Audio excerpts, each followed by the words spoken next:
आगे भी जाने न तू, पीछे भी जाने न तू, जो भी है बस यही एक पल है, आगे भी जाने न तू। नमस्कार दोस्तों, मैं हूं दीपित जैन और आप देख रहे हैं मेकिंग सेंस विद दीपित। दोस्तों, हमारी इस पॉडकास्ट में हम ऐसे गेस्ट से बात करने की कोशिश करते हैं जिन्होंने क्रिएटिविटी की दुनिया को किसी भी तरीके से इम्पैक्ट किया है और शेप किया है। आज मेरे साथ एक बहुत ही खास गेस्ट हैं जिन्होंने अपने म्यूजिक, आर्ट और स्टोरी टेलिंग से कमाल कर दिया है। दोस्तों, चाहे आप बिगिनर हैं या प्रो लेवल म्यूजिशियन हैं, ये वाला पॉडकास्ट आपके लिए बहुत इंटरेस्टिंग होने वाला है, तो बने रहिएगा एंड तक। चलिए शुरू करते हैं। अनुजा जी, बहुत बहुत स्वागत है आपका हमारे स्टूडियो में। आप आए हमारे पास। नमस्कार। तो अनुजा जी, हम स्टार्ट करते हैं। थोड़े आपकी जर्नी के बारे में जानना चाहेंगे, कैसे आपकी इनिशिएशन हुई म्यूजिक में? जी, सबसे पहले तो मेरे परिवार में ही म्यूज़िक रहा है जी। और मेरी मम्मी मिसेस सरोजनी सिन्हा जी, तो वो म्यूज़िक लेक्चरर थी, सितार और वोकल की वो थी, तो हमें घर से ही मिला ये म्यूज़िक। तो आँख खोलते ही हमें संगीत का माहौल और ये सब तो शुरुआती दौर पे, मतलब स्टार्टिंग जो था वो माँ से सीखा, फिर धीरे धीरे फिर आगे सीखते गए। तो मतलब बचपन से ही आपका ऐसा एटमॉस्फेयर था कि आपको आसपास गाना सुन रहा है, तो वो एक तरीके से आपके ब्लड में एम्बेड हो गई चीज़। बिल्कुल, मम्मी से मिला। मेरे सिस्टर्स जो मेरी बड़ी बहन है वो भी परफॉर्मेंस देती हैं, क्लासिकल का है, हाँ, जिसमें लाइट में ज़्यादा हूँ, वो क्लासिकल में, तो इसलिए मतलब घर से ही हमारा स्टार्ट है। तो फिर आपकी रुझान कमर्शियल म्यूजिक की तरफ ज़्यादा कैसे हुआ? क्योंकि आप इतने लाइव शोज करते हो, रिकॉर्डिंग्स करते हैं, तो वो कैसे ट्रांजिशन हुआ आपका?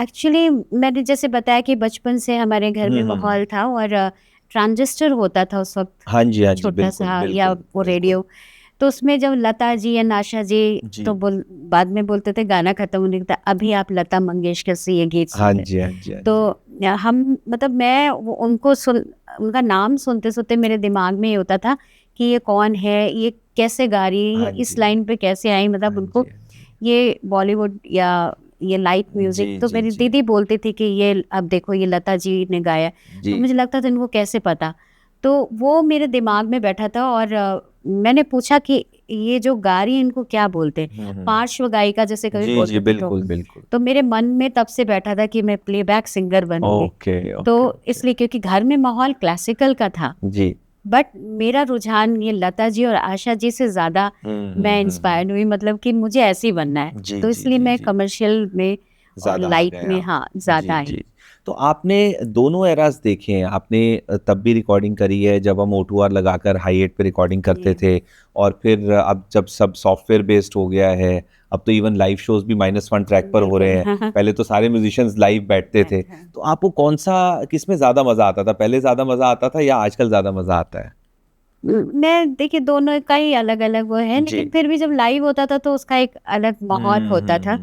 जैसे आप खुद भी देखिए, जब पुराने गाने जब रिकॉर्ड होते थे तो सारे म्यूजिशियन एक साथ बैठकर टेक कर रहे हैं, हाँ, बजाते थे, तो हर एक का एक्यूरेट मुझे लगता है कि तब ज़्यादा।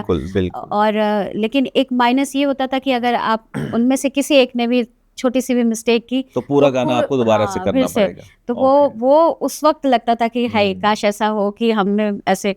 तो जिस वक्त मैं लाइव भी करती थी तब एक गाने में 1-1 घंटा 2-2 घंटा लग जाता था, कभी कोई एक गलत हो रहा था, तो इस तरह। लेकिन जैसे अब ये ट्रैक का आ गया कि सब अपने अपने पार्ट बजा के चला, तो एक तो उसमें टाइम की बचत मुझे लगता है हो जाती है, सब अपने अपने कंफर्टेबल टाइम पे आकर के रिकॉर्ड करके चला, तो वो भी अच्छा है। मेरे ख्याल थोड़ी इनहिबिशंस भी कम हो जाती होंगी कि भाई मैं उसके सामने कैसे गाऊं या कैसे बजाऊं, तो अपना इंडिविजुअल कर रहे हैं सब आर्टिस्ट। हाँ, ये भी बात है, ये भी वजह हो सकती है। तो आपने कुछ आजकल आपके करंट क्या प्रोजेक्ट्स चल रहे हैं, उसके बारे में थोड़ा बताइए।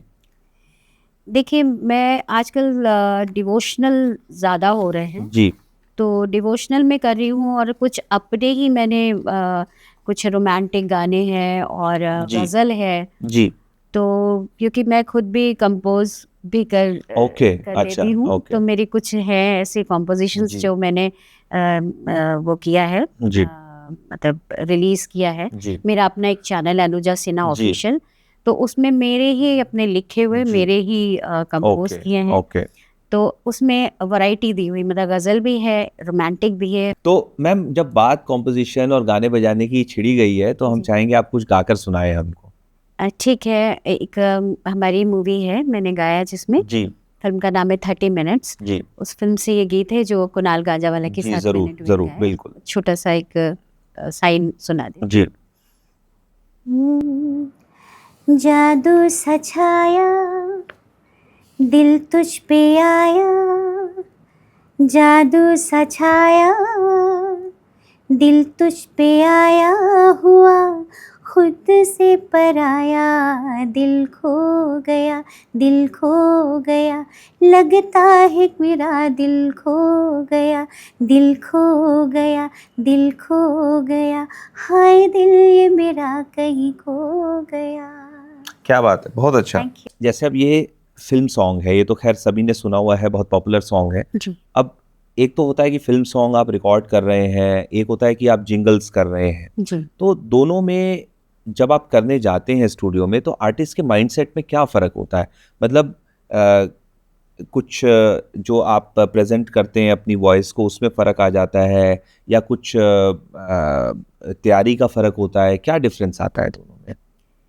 मीन्स रोमांटिक गाओ या कमर्शियल? नहीं, जैसे आपने जैसे मान लीजिए कोई फिल्म सॉन्ग गाना है, चाहे वो रोमांटिक है, किसी भी जॉनर का है, वर्सेस आप जिंगल गा रहे हैं, तो आर्टिस्ट के माइंडसेट में उस समय क्या फ़र्क होता है? मतलब जिंगल गाने का कोई डिफरेंट प्रोसेस है और फिल्म सॉन्ग में थोड़ा डिफरेंट तैयारी करनी पड़ती है आपको? नहीं, मुझे नहीं लगता ऐसा है। ओके। क्योंकि आपके सामने जो प्रोजेक्ट आया है, सबसे पहले तो वो प्रोजेक्ट देख करके अपना माइंड वैसी हमें करना होता है, और तैयारी करनी पड़ती है। तो माइंड में वैसे आ जाता है कि ये कमर्शियल एड है, मतलब जिंगल है, तो कुछ सेकेंड्स का है, हमें 2 लाइन गा करके या जो भी है, और गाना एक अलग है, वो हम उसको मैं उसका मूड देखना होता है, या उसका क्या है स्टाइल है वो, तो गाना तो दोनों ही है ना।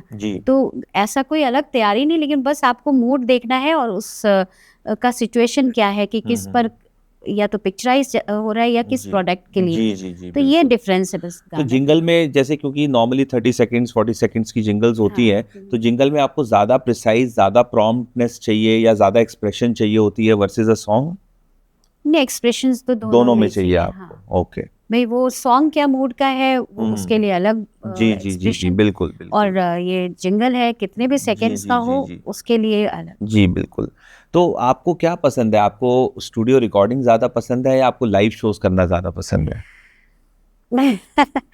मुझे वैसे तो रिकॉर्डिंग लाइन ज़्यादा पसंद है। ओके। बट लाइव करते हैं तो लाइव का अलग मजा है। जी। लाइव में क्या है, थोड़ा डर खुलता है, आप ऑडियंस से इंटरेक्ट होते हैं और ऑडियंस के मूड को समझते हैं, उसके अकॉर्डिंग आप सॉन्ग सेलेक्ट करते हैं।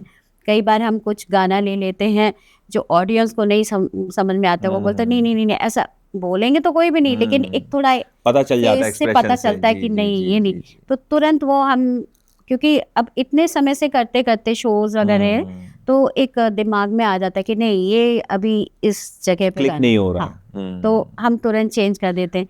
बट रिकॉर्डिंग का क्या है, डिफरेंस क्या है कि देखिए दोनों में गाना तो गाना बिल्कुल और सोर्स ऑफ इनकम भी है, मतलब आपको दोनों में ही है।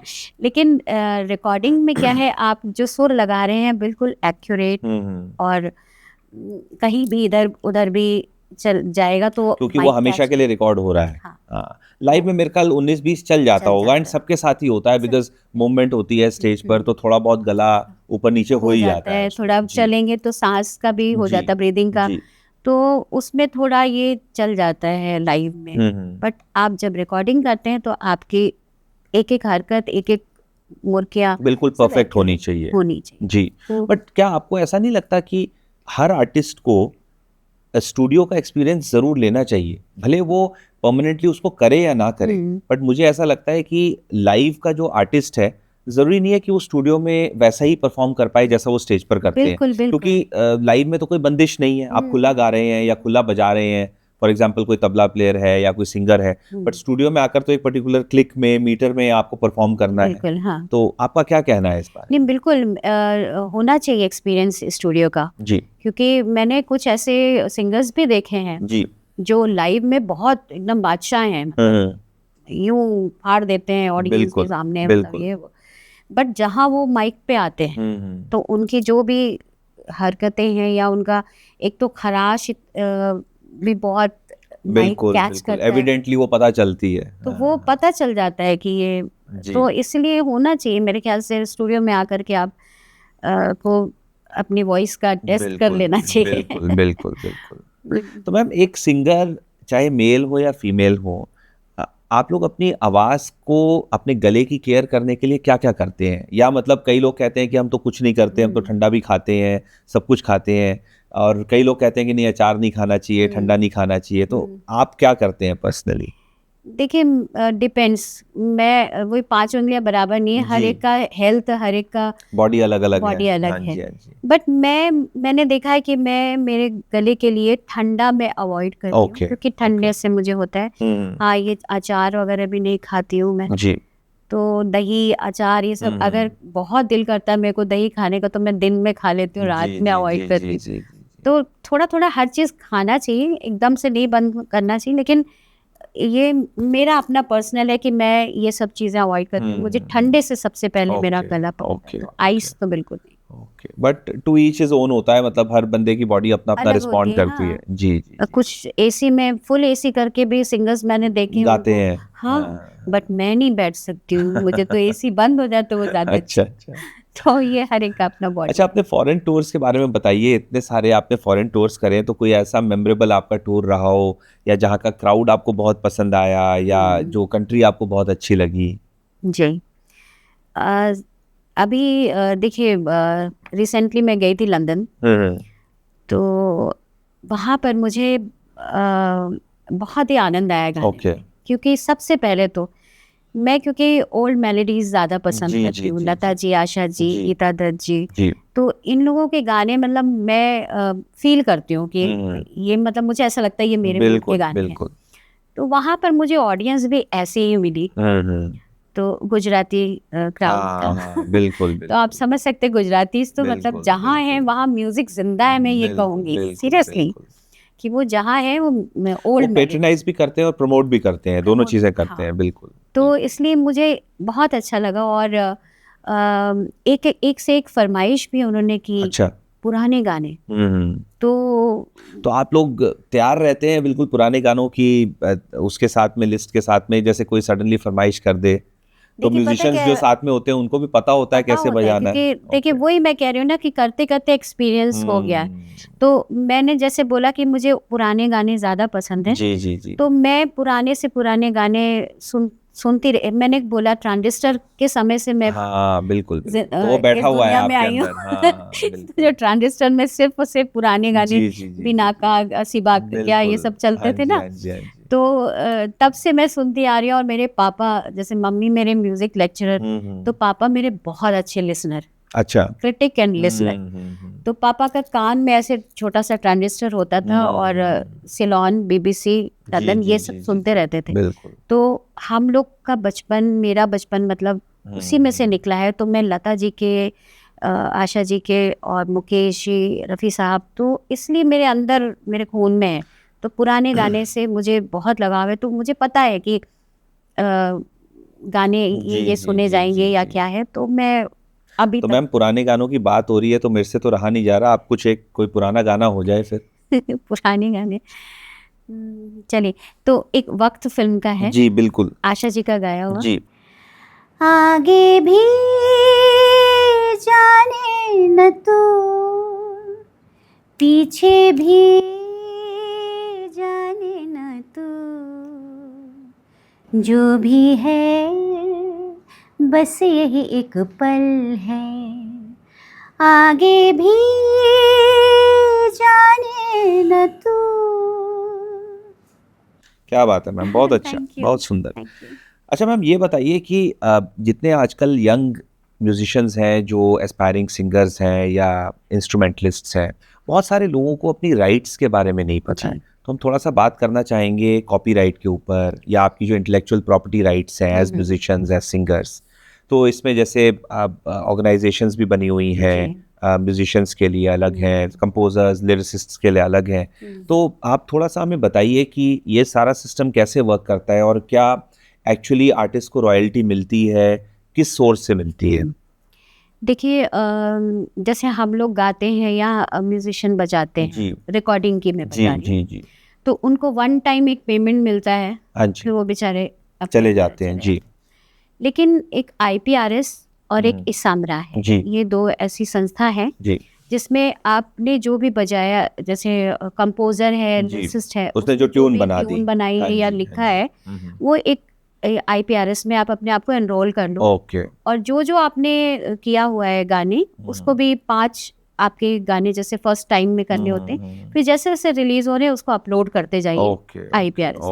तो वो IPRS क्या होता है कि उसके व्यूज के अकॉर्डिंग आपको उतना रॉयल्टी आती रहती है, आ जाएगी आपके अकाउंट में डिपॉजिट। तो एक रेकरिंग सोर्स ऑफ इनकम भी हो जाती है, प्लस आर्टिस्ट का इंटरेस्ट भी प्रोटेक्ट हो जाता है, कोई उसको चोरी नहीं कर सकता या क्लेम नहीं कर सकता। और इसामरा क्या है, वो सिंगर्स एंड म्यूजिशियंस के लिए। तो इसमें भी सेम प्रोसेस है। म्यूजिशियंस का bit I think recently add हुआ है, पहले तो खाली सिंगर्स के लिए था, इसरा था, अब ये इसामरा हो गया। तो ये दोनों चीज मुझे लगता है बहुत अच्छा है, क्योंकि सिंगर्स भी एक बारी गा के रिकॉर्डिंग बिल्कुल वन टाइम फीस मिलता है, उसके बाद उनको कोई रॉयल्टी नहीं मिलती। तो ये चीज़ बहुत अच्छी कि आपके जितने गाने आप सुने जाएंगे या बजेंगे आपके ऑडियो प्लेटफॉर्म या यूट्यूब में, तो आपको उसका रॉयल्टी आएगी। जी। तो जैसे अब कोई अगर यंग पेरेंट हमारी पॉडकास्ट देख रहा है और उनके बच्चे म्यूज़िक फील्ड में आना चाहते हैं, भले वो सिंगर बनना चाहते हैं या म्यूजिशियन बनना चाहते हैं, तो आप क्या बताना चाहेंगे कि ये प्रोफेशन कैसा है, मतलब पेइंग है? क्योंकि नॉर्मली लोगों को ये होता है कि भाई कोई गाना गाता है तो लोग कहते हैं कि अच्छा गाना गाते हो बेटा, बट और क्या करते हो? तो नॉर्मली आज भी इसको as a full time profession नहीं लिया जाता। तो आप थोड़ा सा बताइए कि क्या इसको फुल टाइम प्रोफेशन ले सकते हैं, और सोर्स ऑफ लाइवलीहुड कैसे बनता है? देखिए, पहले के समय मुझे लगता है कठिन था ज़्यादा, आज नहीं है ऐसा, क्योंकि सोशल मीडिया भी इतना स्ट्रॉन्ग हो चुका है कि आप उससे भी अपना प्रमोशन कर सकते हैं और उससे भी इनकम आ सकती है। बिल्कुल। तो मुझे लगता है कि अगर कर रहे हैं तो एनकरेज करना चाहिए, कि लेकिन हाँ, बस सीख के सही म्यूजिक कुछ भी नहीं गा दो, कुछ भी नहीं चलता है। तो जो कुछ है वो एक दायरे में रह करके गाएं बजाएं, वो सही है। तो सीखने का कितना इम्पोर्टेंस है कि जैसे एक बच्चा है वो बचपन से क्लासिकल म्यूजिक की ट्रेनिंग लेता है, फिर सेमी क्लासिकल पे शिफ्ट किया, फिर ग्रेजुअली कमर्शियल म्यूजिक पर आए, कोई गजल गाना चाहता है, कोई प्लेबैक सिंगर बनना चाहता है, कोई लाइव परफॉर्मर बनना चाहता है। एक तो वो रूट है। दूसरा रूट ये है कि आजकल नॉर्मली बच्चों को पेशेंस नहीं है सीखने की, प्रैक्टिस करने की, तो बस वो किसी को सुनकर यूट्यूब से अपना 2-4 चीज़ें देखकर सीख लेते हैं और फिर वो स्टेज पर पहुंच जाते हैं। तो आपको क्या लगता है, फाउंडेशन तो स्ट्रांग होनी चाहिए ना?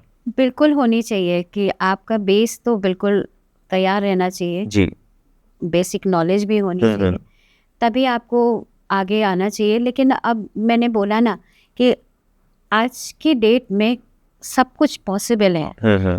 आप ये सोचिए कि सीखे हुए भी आकर के बेचारे अभी भी रगड़ रहे हैं, स्ट्रगल चल रहा है। बिल्कुल। बट जो एकदम से आ गए हैं वो यूं ब्लास्ट हुए हैं। जी। तो उनको ये लगता है कि अरे बिना सीखे भी गा सकते हैं, तो ये क्या इतना सीखने का क्या फायदा? में आप भी जानते हैं कि कितने लोग सीख के आए हैं बिल्कुल, और कितने लोग यूं ही आए हैं। बिल्कुल। लेकिन फिर भी मेरा मानना है कि सीखना तो चाहिए। बिल्कुल, सीखेंगे तो हमें कभी मतलब अपने लिए अच्छा है, हमको अपनी नॉलेज भी तो होना चाहिए कि हमें कुछ आना चाहिए कि बिल्कुल। क्योंकि कई बार क्या होता है, हम उन लोगों के बीच में भी बैठे होते हैं जहाँ गुणीजन होते हैं, जहाँ हम फिर उनको लगता है कि अरे ये क्या होता है, अच्छा, ये भी होता है वो, तो इसलिए आना तो चाहिए, सीखना चाहिए। जी। तो अभी आने वाले 2-4 साल के लिए आपकी क्या प्लानिंग है? आप अपने गाने ज़्यादा करना चाहते हैं या आप डिवोशनल की तरफ ज़्यादा हैं या शोज़ पर ज़्यादा कंसंट्रेट करेंगे? देखिए सब कुछ करना चाहती हूँ मैं, ऐसा नहीं है कि कहीं एक बंद के रहना है। डिवोशनल की जरूरत होती है, डिवोशनल, क्योंकि आजकल कंपनीज में आप खुद भी देख रहे होंगे डिवोशनल काफी इतना हो रहा गया है। हाँ जी, हाँ जी, हाँ जी। तो मैं डिवोशनल भी कर रही हूँ। जी जी जी। और गजल की लाइन में मैंने अभी 6-7 गजलें खुद कंपोज किया, फेमस राइटर्स की हैं जी। तो मतलब मैं एक किसी उसमें बंधना नहीं चाहती, मैं वर्सेटाइल रहना चाहती हूँ। तो अगर चुलबुला गाना हो वो भी बनाओ और गाओ, रोमांटिक है तो वो, लेकिन हाँ बस वही मैंने कहा कि हर चीज़ का एक क्या कहते हैं दायरा, जी कहते हैं ना कि आप उससे बढ़ आगे मत जाओ। जो आपको सूट करता है, आपकी पर्सनालिटी को सूट करते हैं, वो गाना गाओ और वो बजाओ, वो ज़्यादा ठीक। तो अभी मैं बहुत सारी चीज़ें कर रही हूँ, रोमांटिक भी है और जैसे अभी जी में आया था जो अपनी फिल्म का, वो भी एक आइटम भी था। अच्छा। बट मैं आपको भी बताना चाहूँगी, 30 मिनट्स मूवी देखेंगे तो उसमें एक आइटम सॉन्ग है, रिया सेन परफॉर्म कर रही है। और मैं उसमें मैं भी परफॉर्म कर रही हूँ, गा रही हूँ गिटार लेकर के बैंड के साथ।